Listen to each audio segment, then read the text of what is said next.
What do people say you look like? Ryan Seacrest. You did homework? We're not even paying you. I love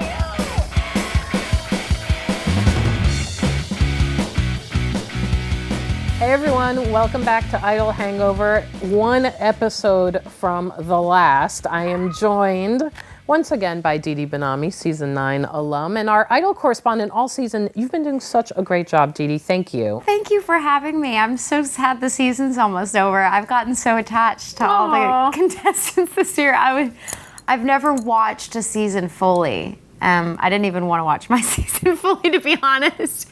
I can understand.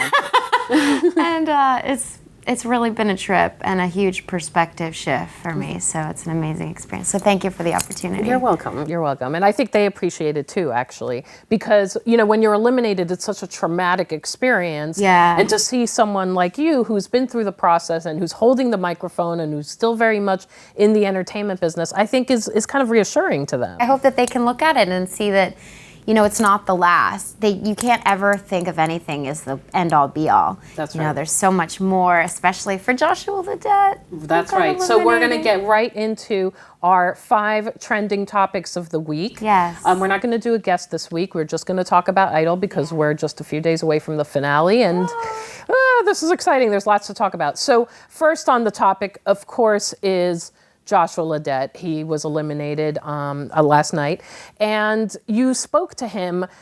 He seemed weirdly relieved. What kind of sense did you get? You know, when I was talking to him, I understand that feeling that he had. I think it was like, okay, well now all this pressure's off. I don't have to worry so much about the top. You know, he made it so far and he did so well. Every single performance was captivating.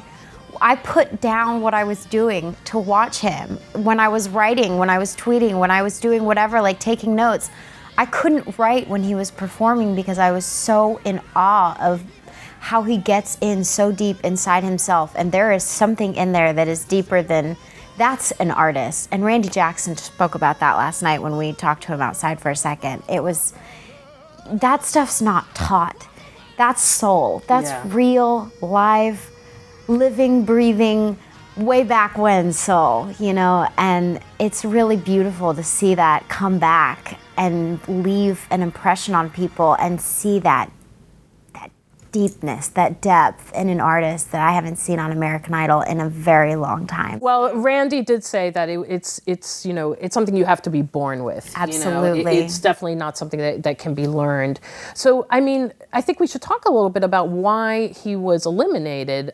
You were saying that when you saw him do It's a Man's World, that, I mean, he literally like had you in a trance, right? I was chill bumps goosies. Yeah, he was so good. And even last night when he did it again and he brought his mom up, I mean, it was just, you don't see that on television nowadays. It's not there.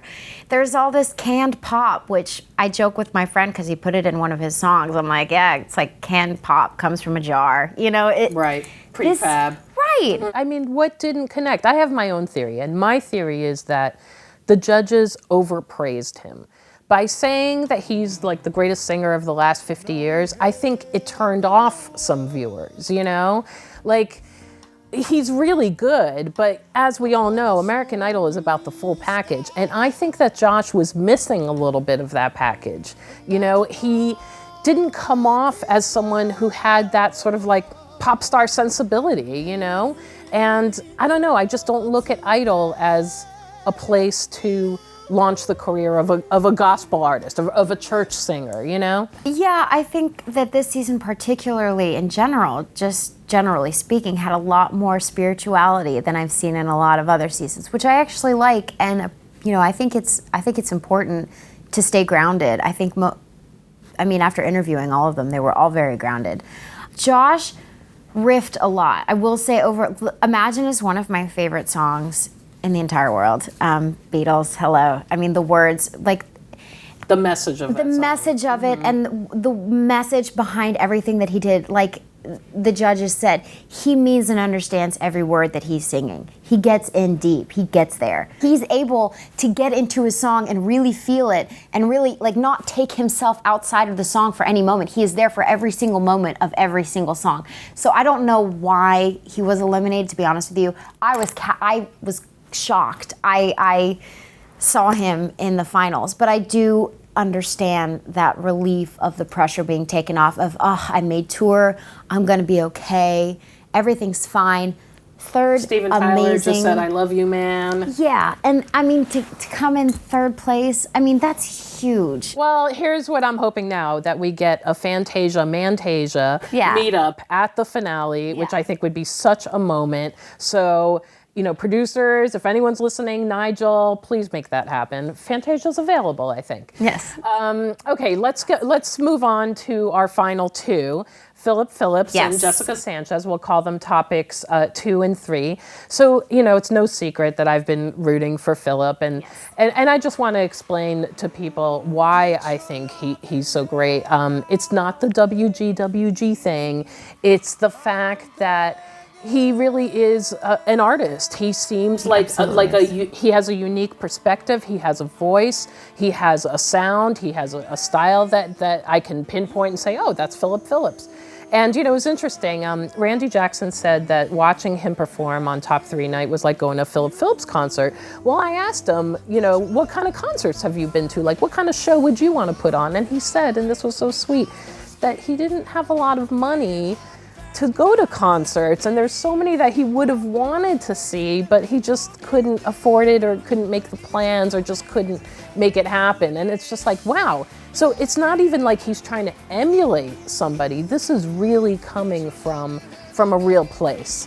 So that's, I just like want to go on record and say, it's not just because he's cute, because he's adorable. He's and so he sweet is charming. and humble. But I think for me, you know, he really seems like someone who has potential as a troubadour, you know, which I know is what he's going for. Absolutely. So what did you think of his top 3 performances? I fell in love. I totally fell in love with Phillip Phillips after this week. I have, like the judges have said, he was kind of even keel for me all season. And in my mind, because I'd been through it, and I am, of course, you know, looking back on it, and I think of Lita Wise when I see Phillip Phillips. But I love Phillip Phillips. They're two completely different people, and they probably are both going to hate me for comparing each other to each other, because I remember that. But you know what? It's a good thing. It's in a good way. You know, it's a humble, sweet, Southern. I mean, I know Lee was from Chicago, but I loved meeting Phillip. I think he's fantastic. He's been very consistent all season. Yes, very considering much. his condition. Right, because just before we went on today, there was a story on TMZ saying that he might need to have surgery. His doctors at home are just sort of flabbergasted by his physical state. And I have a husband who's been through kidney stones. It's really painful procedure. So, yeah, I mean, look, that puts points in his column in my book. Absolutely. Like, I mean, he hasn't been in all the Ford commercials, and he told me that they basically give him the day off so that he can rest and he can try to recuperate. But because he's had all these challenges, I think that even speaks more to his tremendous talent. Madonna would have said, tape it up and go out and play. That's how you roll. That's a real artist. That's somebody who really wants it. Yeah. Exactly. We're going to move on to Jessica Sanchez. Okay, so let me tell you something about Jessica. I mean, she's an amazing singer, and I have it on good authority that Interscope is like, you know, they've already drawn up the paperwork. They are ready to sign this girl. Right. But it's not that I didn't realize this. I realized that she'd competed on America's Got Talent, but I actually watched the video last night. I found it online. Really? Yeah, she was 11 years old. She was a wild card pick on America's Got Talent, and she has an amazing voice, and even back then she did, and I can't remember which song she did, but it was another sort of diva ballad. And she got the critique from Piers Morgan and David Hasselhoff and the crew, and that's all well and good, but in a way, I'm kind of like, oh, well, no wonder she's so poised and she handles herself so well for a 16-year-old. She's been through this process. Right. She knows the drill. Right. Although I will say, I don't know what America's Got Talent is like. I'm sure any of the shows are incredibly difficult, but like even talking about Phillip Phillips, too, I have no idea how he can do that, how he's doing this whole show in that condition. Right. And to be 16, Jessica Sanchez, mad kudos to you because, yeah, I mean, unbelievable poise. Unbelievable. It's a really, really tough process. A lot of people watching the show have no idea how much stuff goes on behind the scenes. These kids are working their butts off, like every single week, killing themselves because they want to win this thing so bad. Yeah, the pressure, the stuff. the schedule, and Nigel Lithgow barking orders at everybody, and It's very difficult. It's stressful. It's very stressful. It's a lot of pressure, and it's an amazing opportunity. And to be able to handle it the way that all of the contestants from this season have. I mean, and now, they even up the ante and they have Steven Tyler and Jennifer Lopez there, and Randy Jackson. You're like, okay, yeah, no big deal. The show has gotten much bigger. This whole season, as it goes on and on, gets bigger and bigger and bigger, it feels like. Yeah. To me, watching it anyway. I mean, well, production-wise, it certainly has. there's even a really hot saxophone player on there now. I mean, like, Mindy where'd she come Abair. from? She's amazing. Well, she's actually a pretty well-known jazz horn player. So she's awesome. She's like a big get for Idol. So go Idol. She's fantastic. I like watching her too. She's great. And Philip loves her too because he has her play on every song. I know. I saw that too. Well, Paying attention. Look, I could see Jessica winning this thing, I have to say. Just based on our own web traffic at thr.com, when we post a story about Jessica Sanchez, it goes crazy. People want to comment, they click on it. So I feel like she has a very passionate fan base. But as Lindsay Parker pointed out last night, Lindsay's theory is that a lot of her fan base is overseas and can't vote. So I'm just going to say, again, I'm going to go on record. If Jessica Sanchez wins, fabulous. She's a great singer. I wouldn't be surprised at all.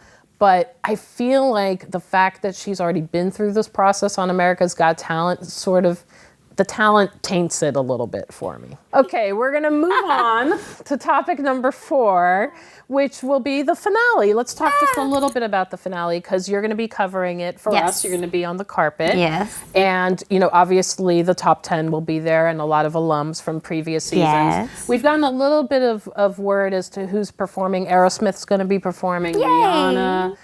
Jennifer Lopez is supposedly doing an 8-minute medley. Oh, wow. Yep. So I can't wait to see that. it should be pretty exciting. I mean, what are you looking forward to for the finale? I'm looking forward. It's nice to see everybody again. It's always, these people are your family, and they say that when you first make it onto the show and like, Forever, basically. forever. Yeah. Yeah. I always love going to the finale to see, these people that we support year round, It's like, it's very validating for us all to be on the red carpet together, you know? Like, I don't know, that's something that's just really sweet about Idol, the way we can come back together every May. So It's so nice. It really is like a reunion. It's going to be a long night, but it'll be fun. Our last topic that I want to talk about is Jennifer Lopez.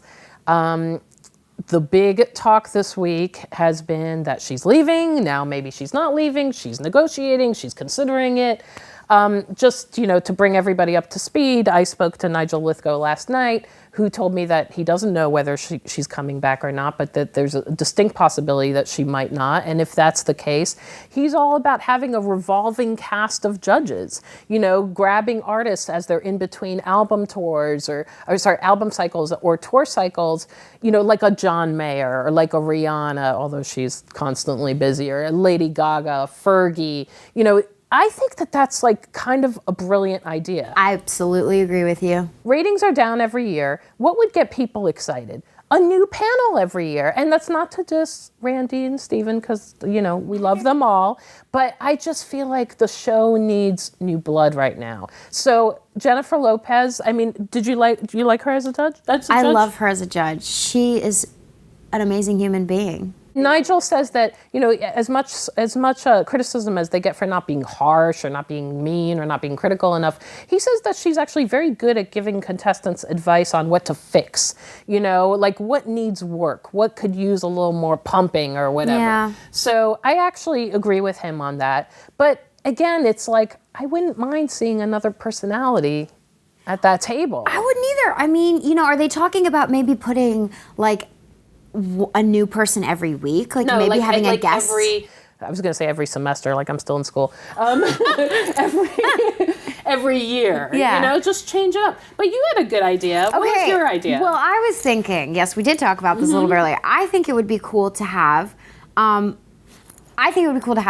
somebody come back every week and mentor the contestants from a former idol. A former idol, and who has gone on to do whatever, that would be able to be from the perspective of outside after Idol. That's right. Because there's nothing like after Idol. The Idol hangover that lasts forever. It lasts forever and it doesn't go away. So just so you know. Idea. Okay. So ex-Idol comes in as a guest mentor, and here's another idea to throw out there. Jimmy Iovine joins the judges' table. I think that would be a good. I mean, he's already kind of doing that. He's already doing it. He's already doing that. He's the one who tells it like it is. Totally. He's like New York, like Nigel said in my conversation with him. He said the thing that worked about Simon Cowell was that he was the stop to every sentence. He was like, bam, the period at the end. Yeah. Jimmy Iovine is like that too. Yes. I agree. And I think he'd be a great judge. So come on, guys, put him on the panel. I mean, he does have a record company to run, but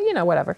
All right, well, Didi, thanks for hamming it up with me today. Thank you for having me. We're excited to be here, and thank you for the opportunity. It's always really lovely to have you. Let's just announce what's happening next week. You're going to premiere your new song. Yes. Didi will be playing live in the studio. Next week's Idol Hangover is actually going to be on Wednesday. It'll be after the performance episode, and our special guest is Taylor Hicks. Yay! Season 5 winner. So join us on Wednesday. It'll be a crazy day, lots of excitement. Our blogger is flying in from New Jersey. We got all kinds of insanity going on. And as always, thanks for watching. What do people say you look like? Ryan Seacrest. You did homework?